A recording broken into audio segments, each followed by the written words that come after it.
Hello everyone, welcome back to educational Bhaiya. तो कैसे हो तुम सब, मुझे कमेंट सेक्शन में बताना। वैसे आज हम जिस पोएम को पढ़ने वाले हैं उसका नाम है the lake isle of Innisfree. और इस चीज को अपने दिमाग में क्लियर कर लो कि ये जो आइल वर्ड है ना, इसका मतलब होता है आइलैंड, और ये जो इनिस्फ्री है ये रियल वर्ल्ड प्लेस है, यानी कि एक जगह है असली दुनिया में। एंड ऑब्वियस सी बात है, ये जो जगह है ये आइलैंड ही होगा। देखो, इस पोएम को लिखा गया है विलियम बटलर ईस्ट के द्वारा। हाँ, इनका नाम याद कर लेना क्योंकि एग्जाम में कई बार पोएट से भी क्वेश्चन पूछे जाते हैं। देखो, इस आइलैंड में हमारे जो पोएट है विलियम बटलर ईस्ट, वो जाकर रहना चाहते हैं। पर वो ऐसा क्यों चाहते हैं, चलो पोएम को पढ़ते हैं और अच्छे से समझते हैं। तो देखो, मैं दूसरों की तरह बस एक्सप्लेन करके नहीं चला जाऊंगा। मैं पोएम के पहले 4 लाइन को पढ़ूंगा, फिर उस 4 लाइन को एक्सप्लेन करूंगा, फिर अगले 4 लाइन को पढ़ूंगा, फिर उसे एक्सप्लेन करूंगा। ऐसे करके ना तुम्हें पोएम भी समझ में आ जाएंगे और एग्जाम में आंसर राइटिंग में भी तुम्हें कोई कंफ्यूजन नहीं होगा। अचानक से अगर तुम्हारे एग्जाम में तुम कोई क्वेश्चन देख लेते हो जिसमें पोएम का फ्रेज गिवन है, तो उसे देखकर तुम्हें डर नहीं लगेगा। हाय, मैं हूं तुम्हारा पोएट विलियम बटलर ईस्ट। तो चलो मैं तुम्हें एक पोएम सुनाता हूँ। I will arise and go now and go to Innisfree and a small cabin built there of clay and wattles made. 9 bean rows will I have there, a hive for the honeybee and live alone in the beloved glade. Poet यहाँ पे बोल रहे हैं कि वो अभी उठेंगे और जल्दी से इनिस्फ्री आइलैंड चले जाएंगे, जहाँ पे वो बचपन में रहा करते थे। इनिस्फ्री आइलैंड एक रियल वर्ल्ड जगह है जो कि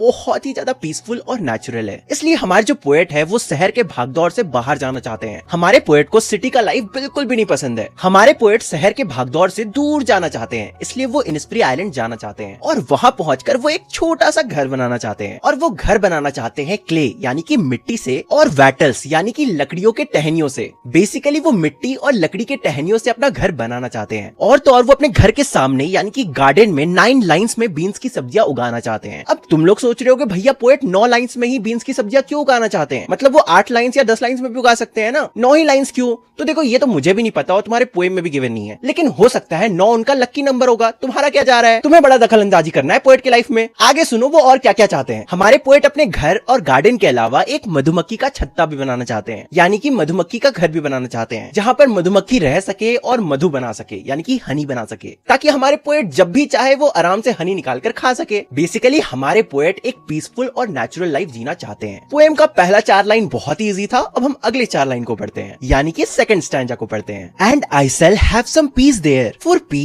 coming dropping slow, dropping from the veils of the morning to where the cricket sings, their midnights all a glimmer and noon a purple glow and evening full of linnets wings. अब poet कह रहे हैं कि उस island में उन्हें थोड़ी शांति मिलेगी जब वो सुबह उठेंगे और पूरा आसमान फॉग के कर्टेन से भरा हुआ होगा। फॉग तो पता ही है ना क्या होता है, वो जो धुंधला धुंधला हो जाता है। और फिर पोएट बोल रहे हैं कि वो जो फॉग है ना, वो धीरे धीरे आसमान से गिरते हुए नीचे जमीन पे गिरेगा, यानी कि नीचे ग्रास पे गिरेगा। और फिर उसी ग्रास पे जब पोएट देखेंगे कि जो क्रिकेट है, यानी कि ये एक तरह का इंसेक्ट होता है, और ये इंसेक्ट चिरपिंग साउंड निकाल रहा है, तो पोएट को बहुत ही अच्छा लगेगा, यानी कि पोएट को बहुत ही ज्यादा शांति महसूस होगा। और बस यही नहीं, जब पोएट रात को चमकती हुई चीजें जैसे कि चांद, तारे और जुगनू भी देखना चाहते हैं, और दोपहर के वक्त वो आसमान और समुद्र के बीच में जो पर्पल सा ग्लो होता है ना, उसे देखना चाहते हैं। देखो, पोएट ने ये तो बता दिया कि वो दोपहर और रात को क्या देखना चाहते हैं। अब सुनो कि पोएट शाम को क्या देखना चाहते हैं। पोएट शाम के वक्त लिनेट नाम की जो बर्ड होती है उन्हें उड़ता हुआ देखना चाहते हैं। ये जो लिनेट बर्ड्स होती है ना, ये बहुत ही ज्यादा खूबसूरत होती है। अब देखते हैं कि पोएट आगे क्या कह रहे हैं। I will arise and go now, for always night and day I hear the lake water lapping with low sound by the shore,